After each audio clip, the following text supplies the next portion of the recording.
Saudara, kita bersyukur kita ada di tanggal 1 Juli. Bulan yang baru, kita ada di new season, new normal.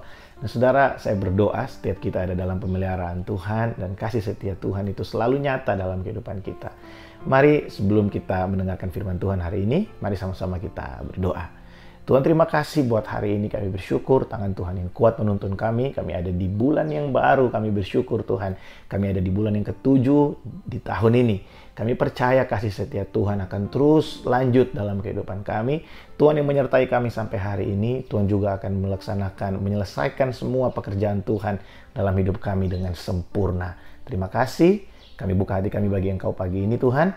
Dalam nama Yesus kami berdoa. Amin. Saudara, kemarin kita belajar bahwa janganlah khawatir karena Tuhan memelihara setiap kita. Pemeliharaan Tuhan itu nyata buat saya dan saudara. Pemeliharaan Tuhan itu nyata buat saya dan seluruh kehidupan kita, Bapak Ibu Saudara warga kerajaan.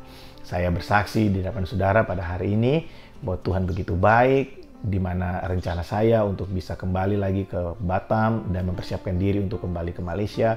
Tuhan campur tangan sehingga semua bisa berjalan dengan baik. Saudara, hari ini saya ingin sharing buat setiap kita dari perkataan surat yang disampaikan oleh Paulus kepada jemaat yang ada di Filipi. Filipi pasal yang keempat ayat yang ke-6, di sana firman Tuhan berkata, "Janganlah hendaknya kamu khawatir tentang apapun juga, tetapi nyatakanlah dalam segala hal keinginanmu kepada Allah dalam doa dan permohonan dengan ucapan syukur." Nah, saudara, beberapa hari yang lalu saya pernah share buat saudara bahwa doa kita di hadapan Tuhan itu berbentuk ucapan syukur dan pernyataan bahwa kita telah menerima apa yang sudah Tuhan siapkan buat kita. Apa yang menjadi doa kita, Tuhan telah menjawab. Yesus pernah berkata, apabila kamu berdoa, berdoalah seolah-olah kamu telah menerimanya, maka kamu akan menerimanya. Saudara, di dalam Tuhan, kita percaya bahwa segala sesuatu, semua yang kita perlukan, itu Tuhan sediakan. Dia Bapa yang baik, bahkan sebelum keluar dari mulut kita, Tuhan sudah tahu apa yang kita perlukan. Tuhan tahu minggu depan apa yang kita perlukan. Tuhan tahu apa yang kita perlukan besok. Tuhan tahu apa yang kita perlukan minggu depan, tahun depan, dan beberapa tahun setelah ini. Tuhan tahu apa yang kita perlukan. Makanya Yesus berkata, kesulitan hari ini, cukuplah hari ini. Jangan khawatir tentang hari esok karena kita tidak tahu kapan masa dan waktunya. Oleh sebab itu, saudara, ketika kita berdoa, berdoalah dengan ucapan syukur di hadapan Allah. Saya selalu berdoa, Tuhan, terima kasih buat pemeliharaanmu terhadap kehidupanku. Terima kasih buat kesehatan. Terima kasih buat kekuatan baru. Terima kasih buat jawaban doa. Terima kasih buat pertolongan. Waktu saya ada dalam keadaan yang sulit, saya berdoa saya mengucap syukur buat kekuatan, buat jalan keluar yang Tuhan berikan. Waktu saya berdoa buat saudara, buat Bapak Ibu Saudara yang beberapa di antara kita yang sedang mengalami pergumulan secara spesifik, saya selalu berdoa, terima kasih Tuhan buat kesembuhan, terima kasih Tuhan buat pekerjaan yang Tuhan berikan buat anak-anakmu. Walaupun di kehidupan kita mungkin kita belum melihat jawaban doa terjadi, tapi saya yakin dan percaya kita menerima dengan iman bahwa Tuhan telah melakukannya buat kita. Nah, di samping itu kita terus berusaha melakukan yang terbaik, seperti yang saya sampaikan buat saudara bahwa kekurangan-kekurangan kita akan dicukupkan oleh anugerah Allah. Kekurangan-kekurangan kita akan dicukupkan oleh anugerah Allah. Kekurangan kita mungkin dalam finansial, kekurangan kita dalam tenaga, dalam kekuatan kita. Beberapa orang dari jemaat kita sudah ada di lanjut usia dan kekuatannya tidak sama lagi seperti anak-anak muda, tapi kekuatan kita di kekuatan itu dimampukan, dicukupkan, disempurnakan oleh anugerah Allah. Beberapa dari kita mungkin sekolahnya tidak lebih tinggi dari yang lain. Kita nggak bisa sekolah yang tinggi-tinggi, ya kita hanya bisa sekolah yang semampu kita. Tapi kekurangan kita di bagian itu dicukupkan oleh anugerah Allah sehingga kita bisa menikmati kebaikan Tuhan. Apa yang kita perlukan itu tercukupi. Makanya ketika kita berdoalah dengan iman dalam pengucapan syukur akan semua yang kita perlukan. Karena Tuhan itu setia. Dia memberkati saya dan saudara. Dia tinggal bersama-sama dengan kita. Allah di pihak kita dan kita tidak pernah sendirian. Ketika kita datang di hadapan Tuhan untuk berdoa. Ya, besok kita akan berpuasa. Mari kita berdoa, kita mengucap syukur kepada Tuhan. Terima kasih buat jawaban doa. Tuhan, terima kasih buat perlindungan-Mu. Buat saudara yang sedang berdoa buat pekerjaan, saudara yang sedang berdoa buat keluarga, kesembuhan, buat finansial saudara, berdoa, bersyukur kepada Tuhan. Terima kasih buat kelimpahan. Terima kasih buat kecukupan. Terima kasih Tuhan karena janji-Mu memelihara kehidupanku.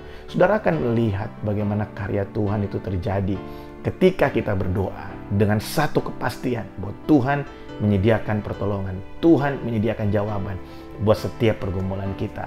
Ada banyak orang yang berdoa datang di hadapan Tuhan dengan hati yang tertuduh, dengan hati yang kurang yakin, tapi Tuhan melihat hati kita ketika kita berdoa.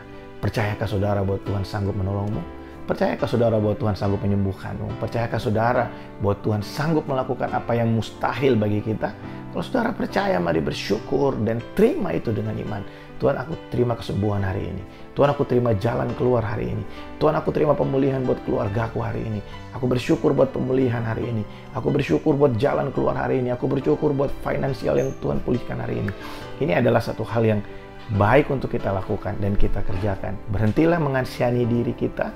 Berhentilah untuk membuat diri kita seakan-akan terlihat seperti victim atau korban. Karena sebenarnya kita lebih dari pemenang. Tuhan bersama dengan kita. Allah di pihak kita. Siapakah yang bisa menjadi lawan kita? Karena Allah yang menciptakan langit dan bumi. Tuhan semesta alam menyertai kita. Mazmur 46 berkata, Tuhan semesta alam menyertai kita. Kota benteng kita adalah Allah Yakub. Wow, bukankah Dia Allah yang luar biasa, saudara, dalam kehidupan kita? Mari renungkan betapa baiknya Tuhan yang menuntun kita sampai hari ini. Dia berkata bahwa Tuhan yang memulai segala pekerjaan yang baik dalam hidup saudara, Dia juga akan meneruskannya, menyelesaikannya dengan sempurna. Amin, saudara. Mari sama-sama kita berdoa pada hari ini. Bapa, aku mengucap syukur buat kebaikan-Mu. Dan hari ini Tuhan, aku berdoa memberkati setiap umat-Mu dimanapun berada Tuhan. Di dalam nama Yesus. Dan rahmat Tuhan, kebaikan Tuhan buat setiap kami umat-Mu. Di dalam nama Yesus, kuatkan setiap kami yang mulai lemah Tuhan. Bangkitkan kepercayaan kami kepadamu. Bawa kami pada pengenalan yang lebih lagi akan Engkau. Bukakan rahasia-rahasia-Mu yang lebih lagi buat setiap kami. Buat kami Tuhan, tuntun kami Roh Kudus. Kami mau berjalan bersama-sama dengan Engkau. Kami percaya di dalam Engkau segala sesuatu yang kami perlukan sudah Engkau sediakan Tuhan. Karena Yesus mati di kayu salib buat setiap kami, dan oleh karena Yesus mati buat setiap kami punya akses dengan Bapa di sorga. Dan kami tahu Engkau adalah Tuhan penyedia kami. You are the source of our life. You are the source of our life. Thank you Jesus. Kami mengucap syukur buat hari ini. Terima kasih Tuhan. Di dalam nama Yesus kami berdoa. Amin.